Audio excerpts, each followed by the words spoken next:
Tigaylo nga kasadya dala sang Christmas season. Kasubo ang naglikop sa kapin isa kagatos ka individual sa Bacolod City matapos ginlamon sang kalayo ang ilang mga puluyan sa sunog nga nagluntad sa Barangay 1 kag Barangay 29. Samtang yara sa evacuation centers, ang mga ini ang ginpangakuan sa financial assistance. Apang nalabutan lang sang Enero, ang pangako wala nagtupa. Ano bala ang natabo? Ini ang hibalon ta sa Spotlight. Hi there mga puso, welcome back. You're still watching GMA Regional TV. Early edition, tutukan natin ang mga nagkarainlaing nga tikang sa Bacolod City LGU kag Department of Social Services Division sini agud mas mapadasig ang pagproseso sa paghatag financial assistance sa mga biktima sang kalamidad, biktima sang sunog sa syudad. With us this morning is Ma'am Alma Agustilo, head sa aton DSSD. Hi Ma'am, good morning, Happy New Year. Ngayong aga, Happy New Year. Thank you for saying yes to this invitation. Nagapangusta ang mga biktima sang sunog sang tinalikdan nga tuig, December 2023. Saan umabot ang tabang sang LGU, ma'am, para sa ila? So far, ang ilang assistance kina-process sa aton nga opisina and hopefully before mag-end sang this January, makatag na ta sa ila sa ilang financial assistance. Ma'am Alma, let's put this on record. Delayed bala kita o kon nasulod man kita sa aton timetable in releasing these assistance? Nakasulod mo siya sa timetable, kaso lang last December damo be holidays and ang processing is amo na kadasig bala and damo mga payrolls nga gina-priority anay for our incentives sa aton nga job orders sang aton nga mga empleyado sang gobyerno. Now let's talk about the process. Ano gid bala ang step-by-step nga proseso agud makaagom tabang gikan sa LGU? Validation na nagapalawi sini, I believe. Kinanglan tada sang certification from the barangay nila nga nasunugan and the certification from the Bureau of Fire.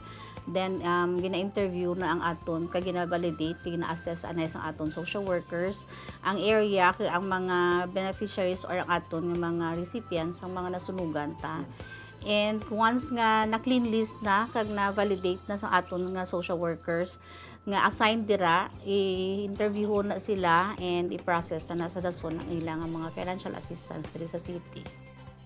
Ma'am Alma, the key word here is nasunugan. How do we deal kung wala ID, papeles, kang iban pa nga importante nga dokumento, ti syempre naabo sa sunog? Sa IDs, ang barangay, kung may ara sila, barangay nga ID, gina-honored na sa aton nga city, basta government-issued ID lang. For those nga may ara COMELEC ID, pwede man sila kakuha sa COMELEC ng certification nga may ID sila, kay magamit man na nila. Kay pumuluyo man sa Bacolod City. For those nga hindi taga Bacolod, nga mga renter lang, yes, and sharers, pwede sila kakuha sa ilang COMELEC ID para nga ma-identified nga ilan sila naka-person. Kag official and government-issued ID siya. Ma'am, usually anong ginapahangop naton sa mga nahalitan? Ang protocol, malawigan eh.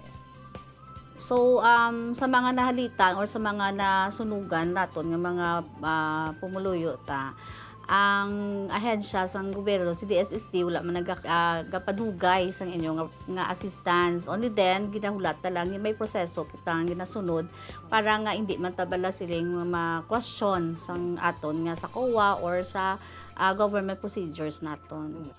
For those who do not understand the process, wala bala kita sa ginatawag petty cash o kundi gani cash advance, palulos sa aton mga biktima mentras nagahulat kita. Wala taga allowed for petty cash back, wala kami di allowed for cash advance. Kay kung may cash advance kami, mas madasig pa gid na siya tani. So ang aton ginahimo, ang gina-go into process tagid sa usual or actual government proceedings naton. Now, how do we improve naman our services, especially valid ang komento nga tani padali-dalion man ang tabang response basically has to be timely. We see to it gina-ensure naton nga ang aton nga mga documents kag ang aton nga mga ginatagaan sang assistance are silagid na. Kay balaan mo there are sometimes mga tawo man nga nagapakuno-kuno nga nalisdan or nasunugan or amuna.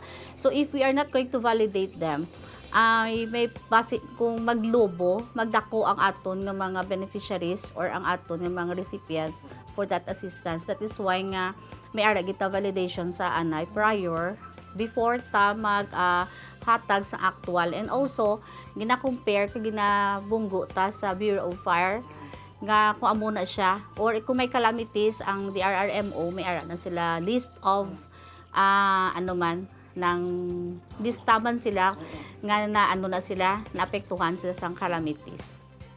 There you have it mga kapuso. Tagpamuno sa aton DSSD sa Bacolod City Local Government Unit, Ma'am Alma Gustilo. Ma'am, thank you so much. God bless you. Good morning.